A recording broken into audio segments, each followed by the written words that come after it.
अमेरिकेच्या टेक्सासमध्ये मुसळधार पावसानंतर ग्वाडालुपे नदीला अचानक पूर आलाय आणि या पुरामुळे आतापर्यंत 51 जणांचा मृत्यू झाला असून 27 जण बेपत्ता आहेत. केरविल जवळच्या कॅम्प मिस्ट्रेस नावाच्या मुलींच्या समर कॅम्पमध्ये देखील पुराचं पाणी शिरलं.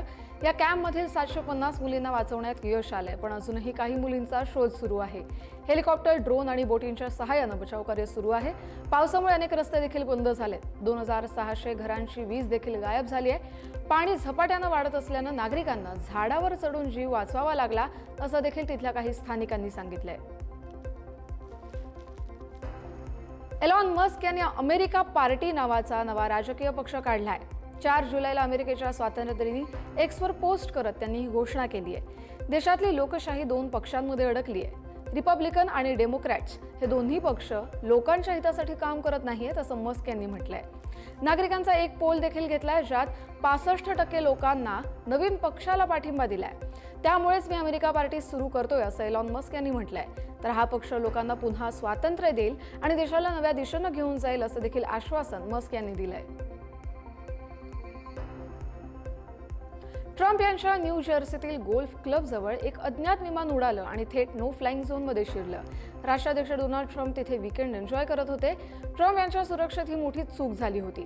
लगेचच NORDनं F-16 लढाऊ विमान पाठवलं आणि त्यांना फ्लेअर सोडून पायलटचं लक्ष वेधून विमानाला बाहेर काढलं.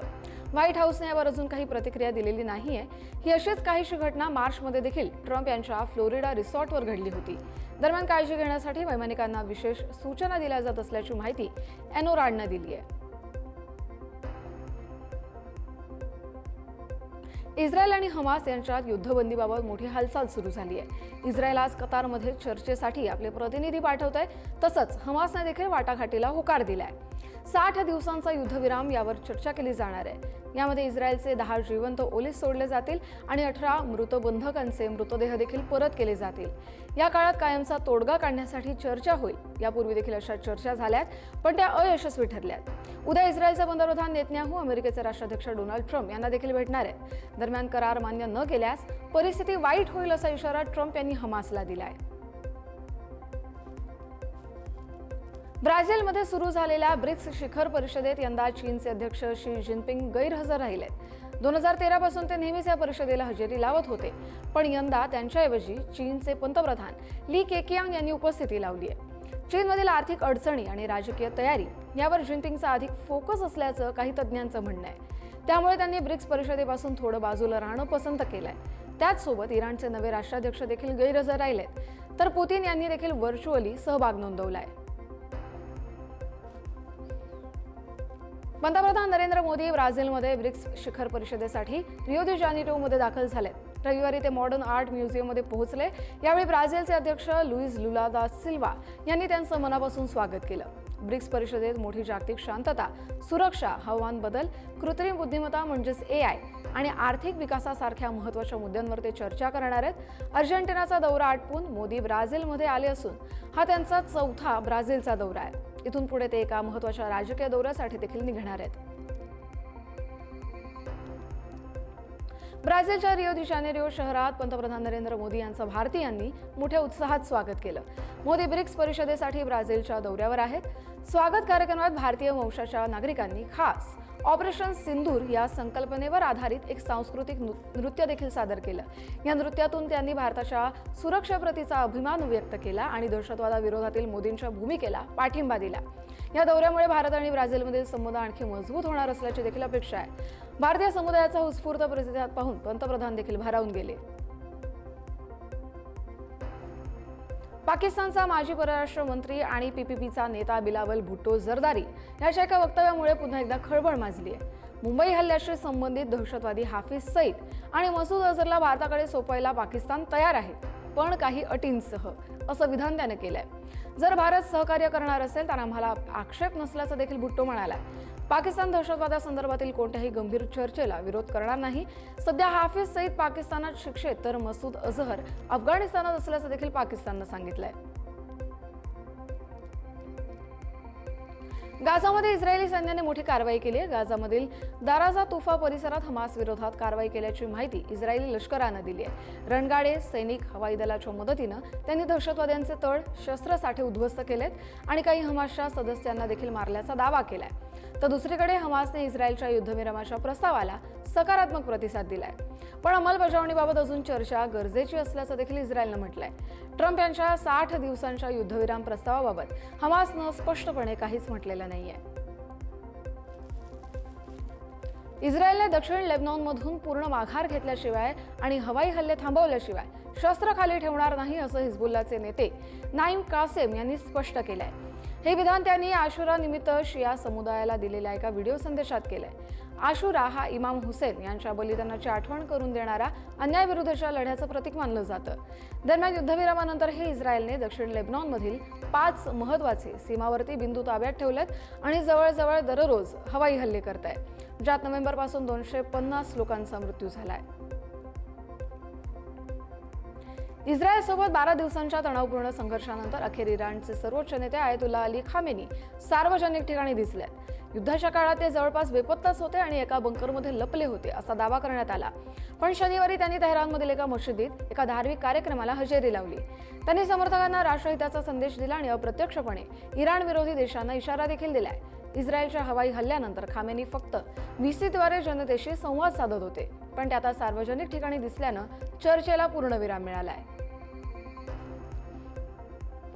मंगळ ग्रहाचा एक दुर्मिळ तुकडा पृथ्वीवर सापडलाय, ज्याचा आता लिलाव केला जाणार आहे. 2023 मध्ये नायजर देशात हा 24 किलोचा दगड सापडला होता. तपास केल्यानंतर समजलं की तो थेट मंगळावरून आलेला उल्कापिंड आहे.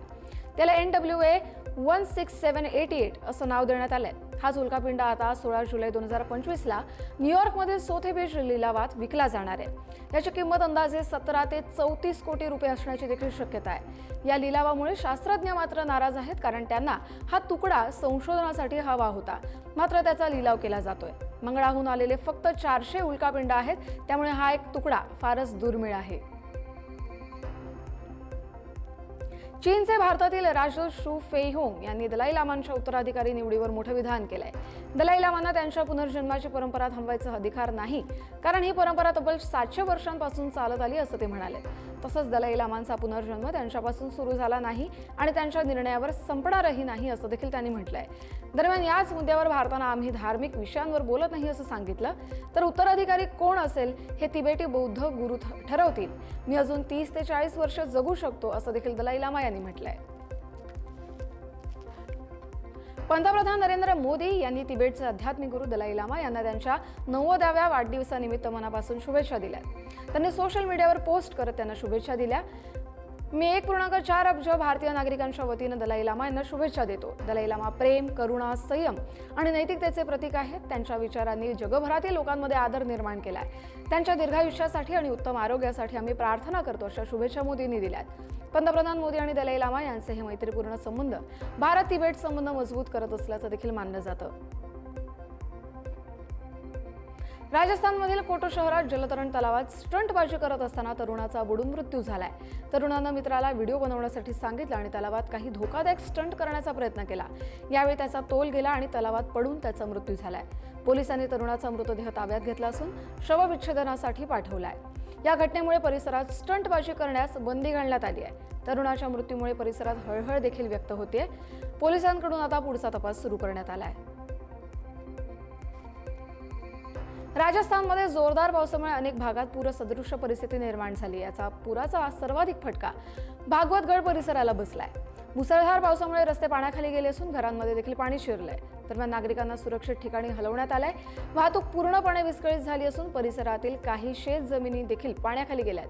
त्यामुळे शेतीचं मोठं नुकसान झालंय. प्रशासन सतर्क असून मदतकार्य सुरू आहे. हवामान विभागानं पुढील काही दिवस पावसाचा इशारा देखील दिलाय. त्यामुळे नागरिकांना काळजी घेण्याचं आवाहन करण्यात आलंय. उत्तराखंडला पुढील 4 दिवस मुसळधार पावसाचा इशारा दिला गेलाय। उत्तरकाशी, टिहरी, बागेश्वर, डेहराडून आणि उत्तर रुद्रप्रयाग जिल्ह्यांमध्ये जोरदार पावसाची शक्यता वर्तवण्यात आली आहे। उत्तराखंडचे मुख्यमंत्री पुष्कर सिंह धामी यांनी उत्तरकाशीत आपत्तीग्रस्त भागांची हवाई पाहणी केली आहे। या पाहणी दौऱ्यात भाजपचे प्रदेशाध्यक्ष महेंद्र भट्ट देखील उपस्थित होते। पावसामुळे यमुनोत्री मार्गाचा काही भाग वाहून गेल्यानं भाविकांना त्रास सहन करावा लागतोय। कुल्लूमधील रोहतांग खिंडीजवळ कार दरीत कोसळली। या अपघातात 4 जणांचा मृत्यू झाला तर 1 जण गंभीर जखमी आहे। गाडीत 5 जण होते। मदत आणि बचाव कार्य सुरू आहे। मृतांची ओळख अजूनही पटलेली नाहीये। पोलीस याचा तपास करतायत। खराब हवामान आणि वातावरणामुळे अपघात होत असून अनेक पर्यटकांना त्यांना मृत्यूला सामोरं जावं लागतंय। काही दिवसांपूर्वी केदारनाथमध्ये देखील असाच अपघात झाला होता। कुल्लू आणि हमीरपूर इथे 2 वेगवेगळ्या घटनांमध्ये 5 जणांना आपला जीव गमवावा लागलाय तर 1 मुलगी सुदैवानं वाचली आहे। केरळमधील तिरुवनंतपुरम विमानतळावर उभं असलेलं ब्रिटिश रॉयल नेव्हीचं फायटर जेट अखेर धावपट्टीवरून हटवण्यात आलंय। गेल्या 3 आठवड्यांपासून हे विमान तिरुवनंतपुरम विमानतळावर होतं। आता ते हटवून हँगरमध्ये हलवण्यात आलंय। F-35B विमानाच्या दुरुस्तीबाबत निर्णय घेण्यासाठी ब्रिटनमधून एक तांत्रिक पथक एअरबेस A400M ॲटलस विमानाद्वारे भारतात दाखल झालंय। जेटची दुरुस्ती भारतातच करायची की ते पुन्हा C-17 ग्लोबमास्टर विमानाद्वारे ब्रिटनला परत पाठवायचं याबाबत अजून पथक निर्णय घेतंय। बिहारमध्ये येत्या वर्षाअखेरीस विधानसभेच्या निवडणुका होणार आहेत। त्याच पार्श्वभूमीवर सर्वच राजकीय पक्ष तयारीला लागलेत। अशावेळी केंद्रीय मंत्री आणि लोक जनशक्ती पार्टीचे प्रमुख चिराग पासवान यांनी मोठी घोषणा करत संपूर्ण राजकीय वर्तुळाचं लक्ष वेधलंय। छपरा इथल्या राजेंद्र स्टेडियममध्ये रविवारी पार पडलेल्या नवसंकल्प महासभेत त्यांनी अधिकृतपणे बिहार विधानसभेच्या सगळ्या 243 जागा लढवण्याची घोषणा केली आहे। चिराग पासवान यांनी आपल्या भाषणात प्रत्येक जागा चिराग पासवान लढणार असं म्हणत आगामी निवडणुकीत संपूर्ण ताकदीनिशी लढण्याचा पण केलाय। माजी सरन्यायाधीश चंद्रचूड यांचा सरकारी बंगला रिकामा करण्याचे आदेश सुप्रीम कोर्टाने दिलेत।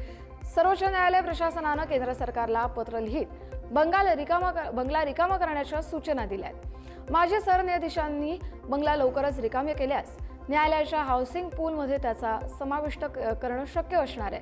सर्वोच्च न्यायालयात 34 न्यायाधीश आहेत, मात्र 4 न्यायाधीशांना अद्यापही सरकारी बंगले मिळालेले नाहीयेत। त्यामुळे न्यायालयाने बंगला रिकामा करण्याच्या सूचना दिलेल्या आहेत।